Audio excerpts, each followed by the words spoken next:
Hi, my name is Ashish and I welcome you again to Microsoft Azure Infrastructure as a Service video series.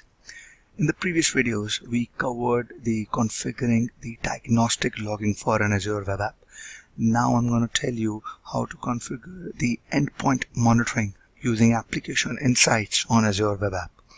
Don't worry, as we all know that how to create a new web app, I'm just going to show you one feature. I'm just going to give it a name.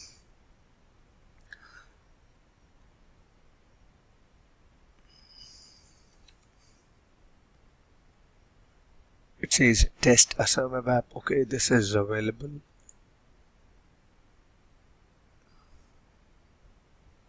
I'm going to select existing service plan. Okay, you see this feature application insights. By default, it is set to off. You can create it, you can enable it at the time of the deployment, which is a part of the endpoint monitoring.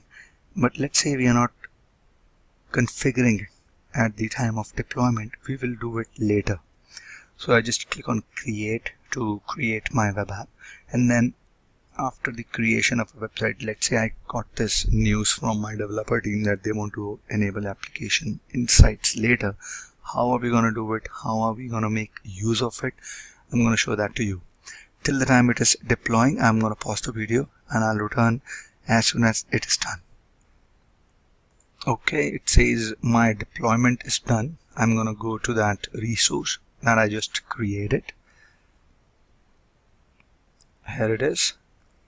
Now, if you will just type in application insights here, just type in app, it'll take you to the application insights. You will see that it would say that it is not enabled.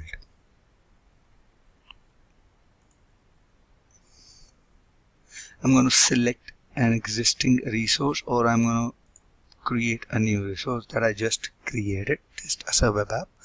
Let's say my runtime framework is ASP.NET. I'm going to code level diagnostics is set to on. I am not going to touch the advanced settings. I'm going to just click on OK to enable it application insights. It says that this will restart my site. So make sure that you make a note of this thing, that as soon as you are deploying application insights, it will restart your web app. So take the downtime from your development team, then do these changes. So it is a good practice to configure application insights and discuss this thing in advance with your team, that if you will deploy application insights later, you will have to restart your web app.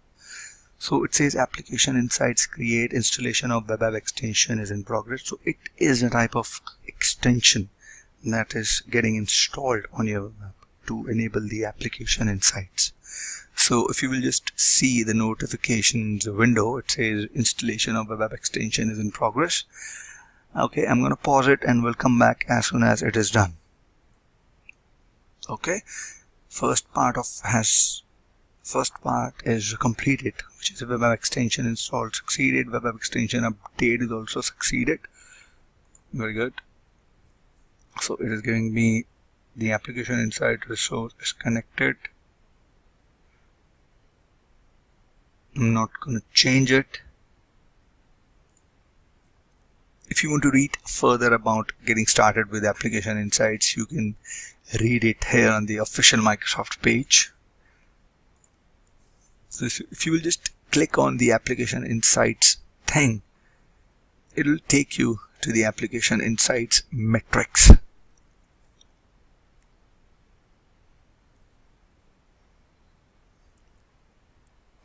Okay, so we are on the availability, we are on the test Azure Web App application insights feature that we enabled for my web app. Okay, I was talking about the endpoint monitoring thing.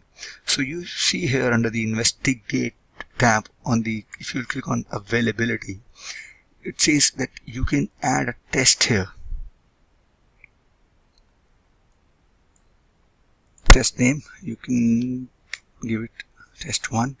So let's say we're going to do a URL ping test. I'm going to do a URL ping test for my URL, which is this. What it does, it will ping this URL after every 5 minutes, 10 minutes or 15 minutes. Let's say I keep it on 5, and it will ping it from multiple locations. It says 5 locations configured. You can select your location of your choice. I will keep it to default. You can select it from Japan, France, North Europe, any location, any 5 locations from here, or you can select multiple locations as well. It will update it. Okay, success criteria is that you should get HTTP response 200, which is okay. Test timeout. The test will be timed out if my application insights will not get a response in 120 seconds. And the alert has also been configured that the status should be enabled. Alert location threshold is 3, which says that alert when field location count is greater than the value specified. So if you have configured 7, you can do it 5 here. Alert failure window is 5 minutes. Send an email, and you can type in the email address here. Mostly we type in the incident management team email address here. It depends upon if you want to add in your Windows team or Azure team or any senior management guy here. You can do it, and you can anytime enable webhook here as well. So if you will configure these settings and click on create, it will create a test for you, and the test will be keep running at the background, and it will send an alert to the desired team whose email address is added to make sure that my URL is up and running. So I hope this was informative to you. Please mention your feedback in the comment section. Any queries, please add it to the comment section, and please don't forget to share this video on LinkedIn, YouTube, Facebook, Google Plus, or any other social media platform. And please don't forget to subscribe to this channel to get the latest update as soon as I upload a new video. Thank you. Have a great day.